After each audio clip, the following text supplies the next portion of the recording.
అంతే అంతే good impression అంతే.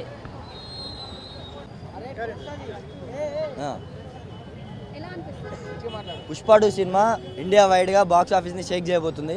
ఇంతకు ముందుకు నుంచి ఉన్న అన్ని records next time non Pushpa records అయిపోతాయి. మిగతావన్నీ పుష్ప 2 సినిమా 5వ తారీఖు మాత్రం షేక్ చేయబోతుంది. వరల్డ్ వైడ్గా ఒక స్థాయి ఇండియన్ సినిమా లెవెల్ని ఇంకొక స్టెప్ పెంచబోతుంది పుష్ప సినిమా అనేది. గంగోత్రిలో ట్రోల్ చేసిర్రు, పుష్ప సినిమాలో అదే గెటప్ని చూసి సలాం కొడతారు. వేరే అసలు ఆ గెటప్ నుంచి అతని జర్నీ అనేది, అల్లు అర్జున్ జర్నీ అనేది నార్మల్గా రాలే. ఒకటే సినిమాతోటి హిట్ అయ్యి ఒకటే సినిమాతోటి లేచి నా హీరో కాదు, చిన్న చిన్నగా ఎదుర్కొంటూ వచ్చి ఏమంటారు ఇండియా లెవెల్లో పాతికున్న హీరో అంటే అల్లు అర్జున్. పుష్ప 2 సినిమాతోటి ఇంకా ఎక్కువ వరల్డ్ వైడ్గా అతను క్రేజ్ సాధిస్తాడు. ఆల్ రికార్డ్స్ December 5న ప్రతి ఒక్క ఏ రికార్డు ఉండదు.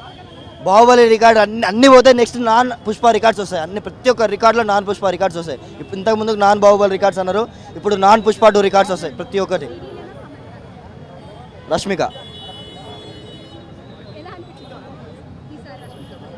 రష్మిక మందన పర్ఫార్మెన్స్ అసలు చెప్పుకోలేము. ఫీలింగ్స్ సాంగ్లో డ్యాన్స్ మాత్రం పలగొట్టేసింది. అసలు వేరే ఏ సినిమా అంతా ఏమంటారు అంత అంత బోల్డ్ అంటే అంత మట్టి ఊసుకున్న క్యారెక్టర్లో కూడా మొన్న యానిమల్లో చూశారు ఎంత మంచిగా ఉందో. దీంట్లో ఇంత మట్టి ఊసుకుని అంత ఊరు బ్యాక్గ్రౌండ్లో వచ్చిన క్యారెక్టర్లో కూడా యాక్టింగ్ ఇరగదీస్తుంది. కాకపోతే మా అన్న యాక్టింగ్ని మ్యాచ్ చేయలేకపోవచ్చు, కానీ యాక్టింగ్ మాత్రం ఇరగదీస్తుంది.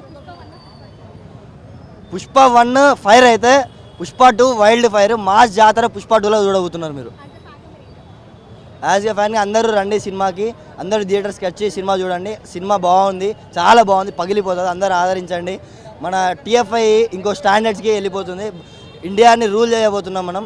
ఇండియా వైడ్గా మన పాట్నాలో చూసిర్రు అల్లు అర్జున్ పోతే ఏ స్థాయికి వచ్చిర్రు జనాలు, అట్లా ఏ స్టేట్కి పోయినా పుష్ప 2 తర్వాత అట్లా వస్తారు. ఇప్పుడు ఇంకా అందరూ అట్లా వస్తున్నారు. మొన్న ముంబై ఈవెంటే కానీ, కోచ్ ఈవెంటే కానీ, బెంగళూరు ఈవెంటే కానీ, ఇప్పుడు ఇవాళ హైదరాబాద్లో ఇంకా ఎక్కడ లేని ఈవెంట్ ఇక్కడ హైదరాబాద్లో జనాలు వస్తారు, చూడబోతున్నారు. పుష్ప 2కి మాత్రం ఆల్ రికార్డ్స్ బ్రేక్ అయిపోతున్నాయి. జై బండి సినిమా హిట్ కావాలని ఓకే. సో చాలా హ్యాపీగా